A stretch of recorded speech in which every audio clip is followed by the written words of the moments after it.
ಚುನಾವಣಾ ಆಯೋಗ ಮತದಾರರ ಪಟ್ಟಿಯನ್ನು ಹೆಚ್ಚು ನಿಖರ ಮತ್ತು ಸಮಗ್ರ ಹಾಗೂ ಪಾರದರ್ಶಕವಾಗಿ ಇಡಲು ವಿಶೇಷ ಸಮಗ್ರ ಪರಿಷ್ಕರಣೆ SIR ಅಂತಕ್ಕಂತಹ ಒಂದು ಅಭಿಯಾನವನ್ನು ಹಮ್ಮಿಕೊಂಡಿದ್ದು, ಈ ಅಭಿಯಾನದ ಕುರಿತು ಮಾನ್ಯ ಚುನಾವಣಾಧಿಕಾರಿಗಳ ಜಮಖಂಡಿ ಅವರು ಪತ್ರಿಕಾಗೋಷ್ಠಿಯನ್ನು ನಡೆಸುವ ಮೂಲಕ ಅದರ ಸವಿವರವನ್ನು, ಅದರ ಪ್ರಕ್ರಿಯೆ ಯಾವ ರೀತಿಯಾಗಿರ್ತೈತಿ ಅಂತಕ್ಕಂಥದ್ದನ್ನು ವಿವರಿಸಲಿಕ್ಕೆ ಪತ್ರಿಕಾಗೋಷ್ಠಿಯನ್ನು ಆಹ್ವಾನಿಸಿದ್ದು, ಎಲ್ಲ ಪತ್ರಿಕಾ ಬಳಗದ ಮಿತ್ರರನ್ನು ಹೃದಯಪೂರ್ವಕವಾಗಿ ಈ ಪತ್ರಿಕಾಗೋಷ್ಠಿಗೆ ಸ್ವಾಗತವನ್ನು ಬಯಸ್ತಾ ಇದ್ದೇವೆ. ಜೊತೆಗೆ ಮಾನ್ಯ ಚುನಾವಣಾಧಿಕಾರಿಗಳು ಕೂಡ ಉಪಸ್ಥಿತರಿದ್ದಾರೆ, ಅವರಿಗೂ ಕೂಡ ಸ್ವಾಗತವನ್ನು ಬಯಸ್ತಾ ಮಾನ್ಯರು ಈ ಪತ್ರಿಕಾಗೋಷ್ಠಿಯನ್ನು ಪ್ರಾರಂಭಿಸಬೇಕು ಅಂತೇಳಿ ಅವರಲ್ಲಿ ಕೇಳಿಕೊಳ್ತಾರೆ. 2026ಕ್ಕೆ ಚುನಾವಣಾ ಆಯೋಗದಿಂದ ರಾಜ್ಯ ಎಲೆಕ್ಷನ್ ಕಮಿಷನ್ಗೆ ಒಂದು ಡೈರೆಕ್ಷನ್ ಬರ್ತದೆ.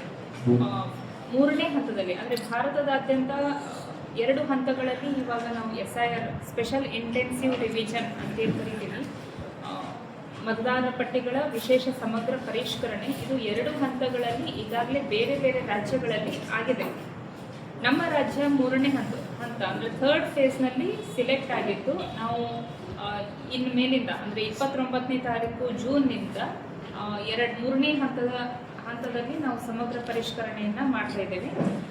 ಎಲ್ಲರಿಗೂ ಮಾಹಿತಿ ಕೊಡೋದೇನಂತಂದರೆ, ವಿಶೇಷ ಸಮಗ್ರ ಪರಿಷ್ಕರಣೆ SIR ಅಂತಂದರೆ ಏನು ಅಂತಂದಾಗ, ಪ್ರತಿ ವರ್ಷ ನಾವು ಸ್ಪೆಷಲ್ ಸಮ್ಮರಿ ರಿವಿಷನನ್ನು ಮಾಡ್ತೀವಿ. ಅಂದರೆ ಮತದಾರರ ಯಾದಿಯನ್ನು ಪರಿಷ್ಕರಣೆ ಮಾಡೋದು, ಹೊಸದಾಗಿ ಯಾರು ಅರ್ಹ ಮತದಾರರಿದ್ದಾರೆ ಅವ್ರನ್ನ ಸೇರಿಸೋದು, ಡಿಲೀಷನನ್ನು ಮಾಡೋದು, ವರ್ಗಾವಣೆ ಇದ್ದರೆ ವರ್ಗಾವಣೆ ಮಾಡೋದು, ಇಂತಹ ಪ್ರಕ್ರಿಯೆಯನ್ನು ಪ್ರತಿ ವರ್ಷ ನಾವು ಮಾಡ್ತೀವಿ. ಅದನ್ನು ಸ್ಪೆಷಲ್ SSR ಅಂತೇಳಿ ಕರಿತೀವಿ. ಪ್ರತಿ ವರ್ಷ ಈ ಪ್ರಕ್ರಿಯೆ ಮತದಾರರ ಯಾದಿಯನ್ನು ಜಾರಿಗೊಳಿಸೋದ್ರಲ್ಲಿ, ಮತದಾರರ ಯಾದಿಯನ್ನು ಪರಿಷ್ಕರಣೆಗೊಳಿಸೋದ್ರಲ್ಲಿ ನಾವು ಮಾಡ್ತೀವಿ. SIR ಅಂತಂದರೆ ಏನು ಅಂತಂದರೆ, ಚುನಾವಣಾ ಆಯೋಗಕ್ಕೆ ರಿಪ್ರೆಸೆಂಟೇಟಿವ್ ಆ್ಯಕ್ಟ್ ಪ್ರಕಾರ ಒಂದು ಅಧಿಕಾರ ಇದೆ.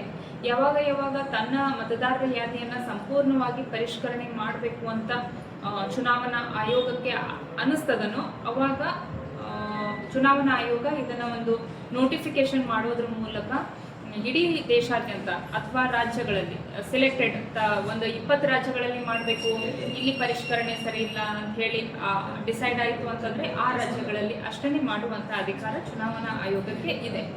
ಈ ನಿಟ್ಟಿನಲ್ಲಿ ಏನಂತಂದರೆ, ಇಡೀ ದೇಶಾದ್ಯಂತ ಮತದಾರರ ಯಾದಿಯನ್ನು ಸಮಗ್ರವಾಗಿ ಪರಿಷ್ಕರಣೆ ಮಾಡಬೇಕು ಅಂತ ಹೇಳಿ ಆದೇಶ 2025 2025ರ ವರ್ಷದಲ್ಲಿ ತಮಗೆಲ್ಲ ಗೊತ್ತಿರುವಂಗೆ ವೆಸ್ಟ್ ಬೆಂಗಾಲ್, ಕೇರಳ, ಬಿಹಾರ್ ಈ ಎಲ್ಲ ರಾಜ್ಯಗಳಲ್ಲೂ ನಾವು ಮತದಾರರ ಪರಿಷ್ಕರಣೆಯನ್ನು ಸಮಗ್ರವಾಗಿ ಮಾಡಿರ್ತೇವೆ.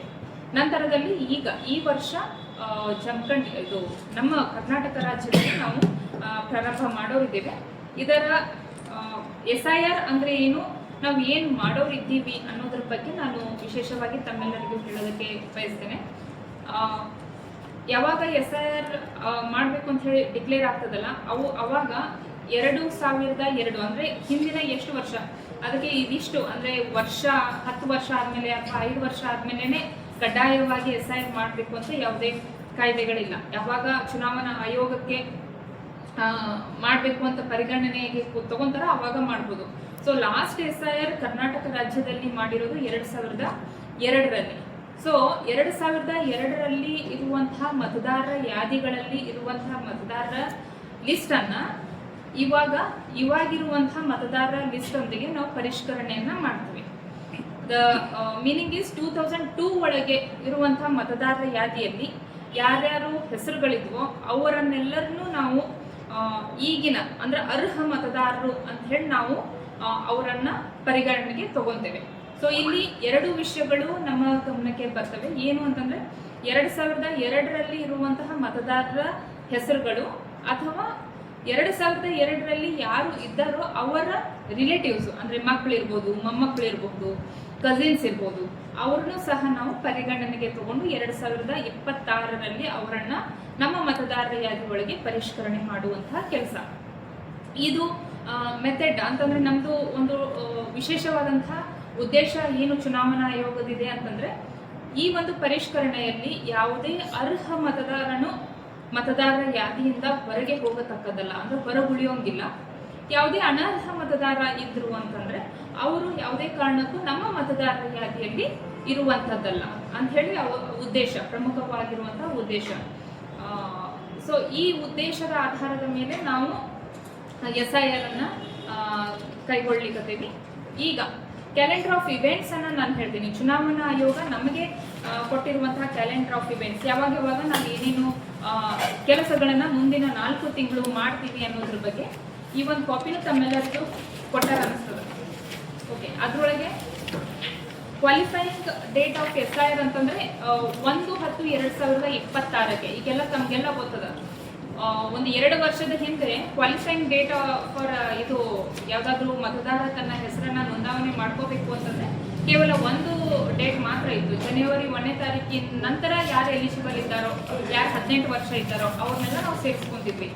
ಬಿಫೋರ್ ಈಗ 2 ವರ್ಷ ಅಂದ್ರೆ ಅಮೆಂಡ್ಮೆಂಟ್ ಆದ ಮೇಲೆ ವರ್ಷದಲ್ಲಿ 4 ಸಲ 4 ಕ್ವಾರ್ಟರ್ಗಳಿಗೆ ನಮಗೆ ಅರ್ಹ ಮತದಾರರನ್ನ ಸೇರಿಸ್ಬೋದು. ಜನವರಿ 1ಕ್ಕೆ, ಏಪ್ರಿಲ್ 1ಕ್ಕೆ, ಅಕ್ಟೋಬರ್ 1ಕ್ಕೆ ಮತ್ತು ಡಿಸೆಂಬರ್ ಎವ್ರಿ ಕ್ವಾರ್ಟರ್ಗೆ ಒಂದರಂತೆ ನಾವು ಸೇರಿಸ್ಬೋದು. ಅಂದ್ರೆ ಆ ಟೈಮಿಗೆ ಯಾರು 18 ವರ್ಷ ಎಲಿಜಿಬಲ್ ಆಗ್ತಾರೋ ಅವರನ್ನ ನಾವು ಆಟೋಮೆಟಿಕಲಿ ಸೇರಿಸ್ಕೊಂತೀವಿ. ಸೊ ಇದು ಈಗ ಈ SIRಗೆ ಅರ್ಹ ದಿನಾಂಕ ಯಾವುದು ಅಂತಂದ್ರೆ 1/10/2026. So qualifying date for SIR is 1/10/26. ನಾವು ನಮ್ಮ ಬ್ಯಾಕ್ ಎಂಡ್ ಒಳಗೆ ಈಗೆಲ್ಲ ನಿಮ್ಗೆಲ್ಲ ಗೊತ್ತದೆ, ಲಾಸ್ಟ್ ವಾರ ನಾವು ಬೂತ್ ಲೆವೆಲ್ ಆಫೀಸರ್ಗಳಿಗೆ, ಬೂತ್ ಲೆವೆಲ್ ಏಜೆಂಟ್ಗಳಿಗೆ ತರಬೇತಿಯನ್ನ ಕೊಡ್ತೀವಿ. ಅದು ಪ್ರಿಲಿಮಿನರಿ ತರಬೇತಿ.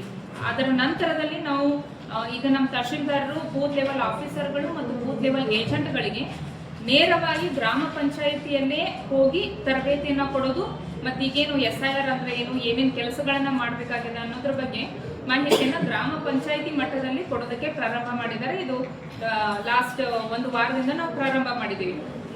24 ಗ್ರಾಮ ಪಂಚಾಯಿತಿಗಳಲ್ಲಿ ಈಗಾಗಲೇ 12 ಗ್ರಾಮ ಪಂಚಾಯಿತಿಗಳನ್ನ ನಾವು ಸಂಪೂರ್ಣವಾಗಿ ತರಬೇತಿಗೊಳಿಸಿದ್ದೀವಿ. ಅಲ್ಲಿ ಯಾರ್ಯಾರು ಬರ್ತಾರೆ ಅಂತಂದ್ರೆ, ನಿಮ್ಗೆ ಮೊನ್ನೆ ನಾನು ತರಬೇತಿ ಕೊಡುವಾಗನೂ ಹೇಳಿದ್ದೆ, ಬೂತ್ ಲೆವೆಲ್ ಏಜೆಂಟ್ಗಳು ಅಂತಂದ್ರೆ ಆ ಕಾನ್ಸ್ಟಿಟ್ಯುವೆನ್ಸಿ ಒಳಗೆ ಅಂದ್ರೆ ನಮ್ಮ ಜಮಖಂಡಿ ಕಾನ್ಸ್ಟಿಟ್ಯುವೆನ್ಸಿ ಒಳಗೆ ಯಾವ ಪಕ್ಷಗಳು ಬೂತ್ ಲೆವೆಲ್ ಏಜೆಂಟ್ ಅಂತ ಹೇಳಿ ನೇಮಕ ಮಾಡಿರ್ತಾರೋ, ಅದು ಯಾವುದೇ ಪಕ್ಷ ಇರ್ಬೋದು, ಇರ್ರೆಸ್ಪೆಕ್ಟಿವ್ ಹೌ ಮೆನಿ ಪಕ್ಷ, ಎಷ್ಟೇ ನಂಬರ್ ಆಫ್ ಪಕ್ಷಗಳಿದ್ರೂ ನಡೀತದೆ. ಯಾರು ಪ್ರತಿ ಪೋಲಿಂಗ್ ಸ್ಟೇಷನ್ಗೆ ಒಬ್ಬೊಬ್ಬರು ಅಂತ ಹೇಳಿ ಒಬ್ಬೊಬ್ಬ ಬೂತ್ ಲೆವೆಲ್ ಏಜೆಂಟ್ಗಳನ್ನ ನೇಮಕ ಮಾಡಿರ್ತಾರೆ.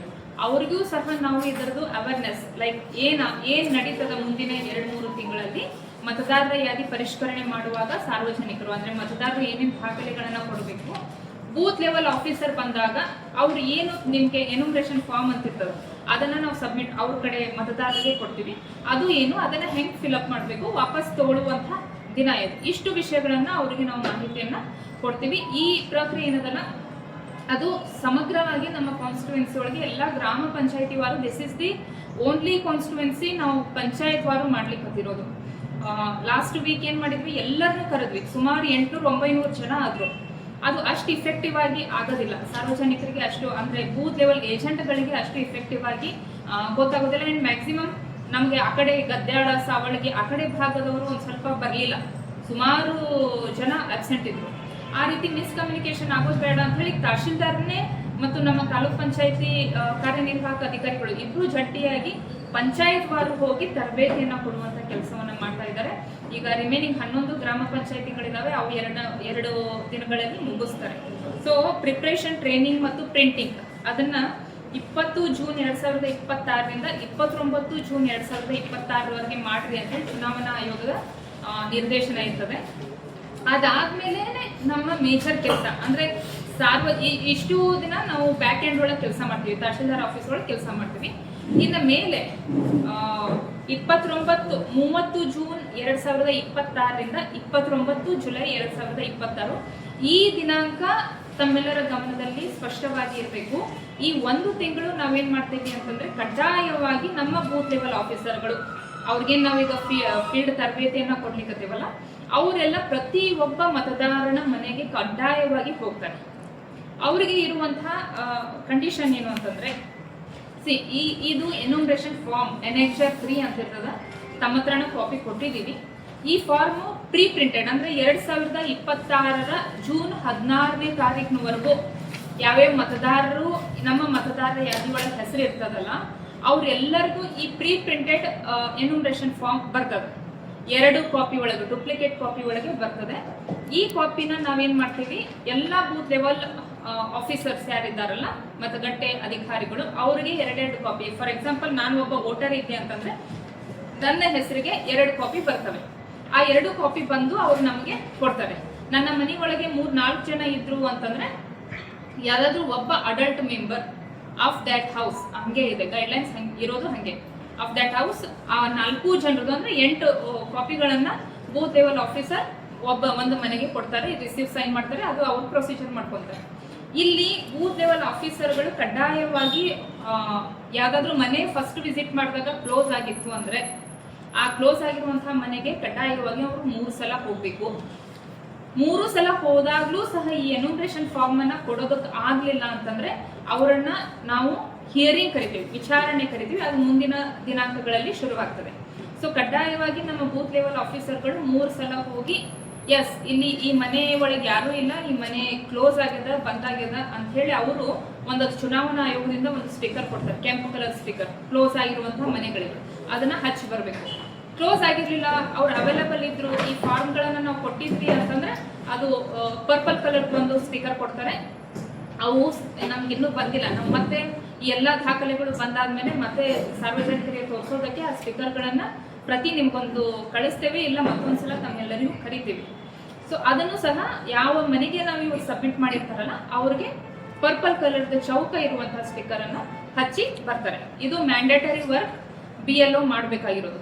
ಸೊ ಸುಮಾರು ಒಂದು 800-900 ವೋಟರ್ಸ್ ಇರುವಂತಹ ಒಂದು ಪೋಲಿಂಗ್ ಸ್ಟೇಷನ್ಗೆ ಎಲ್ಲ ಪೋಲಿಂಗ್ ಸ್ಟೇಷನ್ಗಳಲ್ಲೂ ಎಲ್ಲ ಮತದಾರರಲ್ಲೂ ಈ ಒಂದು ಎನ್ಯುಮರೇಷನ್ ಫಾರ್ಮ್ ಅನ್ನ ಕಡ್ಡಾಯವಾಗಿ ಹಂಚಿಕೆ ಮಾಡೋದು.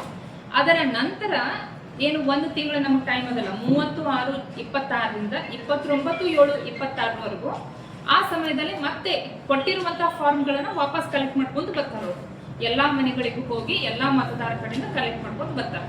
ಅಲ್ಲಿ ನಮಗೆ ಕಂಡೀಷನ್, ಈಗ ನಾನು ಮುಂಚಿತವಾಗಿ ಹೇಳಿದ್ದೆಲ್ಲ, ಅಲ್ಲಿ ಕಂಡೀಷನ್ ಏನಂದ್ರೆ ಸಾರ್ವಜನಿಕರು ಈ ಫಾರ್ಮ್ ಅನ್ನ ಯಾವ ರೀತಿ ತುಂಬಬೇಕು ಅನ್ನೋದನ್ನ ಮತದಾರರು, ಇಲ್ಲಿ ಪ್ರೀ ಪ್ರಿಂಟೆಡ್ ಫಾರ್ಮ್ ಇರ್ತದೆ. ಇಲ್ಲಿ electors name, EPIC address, serial number, part name, constituency ಹೆಸರು, QR ಕೋಡ್. ಪ್ರತಿ ಒಬ್ಬ ಮತದಾರನಿಗೂ ಅವನದೇ ಆದಂತಹ ಸಪರೇಟ್ QR ಕೋಡ್ ಅನ್ನ ಆಟೋಮೆಟಿಕ್ಲಿ ಜನರೇಟ್ ಆಗಿರ್ತದೆ. ಒಂದು ಇಲ್ಲದ ನೋಡ್ರಿ, ಆಲ್ರೆಡಿ ಪ್ರಿಂಟ್ ಆಗಿರೋದು. ಸೊ ಫಾರ್ ಎಕ್ಸಾಂಪಲ್, ಮತದಾರನ ಹೆಸರು ಮಹದೇವ್ ಬಡಿಗೆ, ಆಮೇಲೆ ಭಾಗ ಸಂಖ್ಯೆ 103 ಸರ್ಕಾರಿ ಕನ್ನಡ ಶಾಲೆ ಚಿಕ್ಕಪಡಸಲಗಿ, ಕಾನ್ಸ್ಟಿಟ್ಯೂನ್ಸಿ ಚಮಕಂಡಿ. ಅವನ ಆ್ಯಪ್ ಇದೇನದಲ್ಲ, ಆ್ಯಪ್ ಒಳಗೆ ಈ QR ಕೋಡ್ ಸ್ಕ್ಯಾನ್ ಮಾಡಿದ್ವಿ ಅಂದ್ರೆ ಪಬ್ಲಿಕ್ಕಿಗೂ ಬರ್ತದ.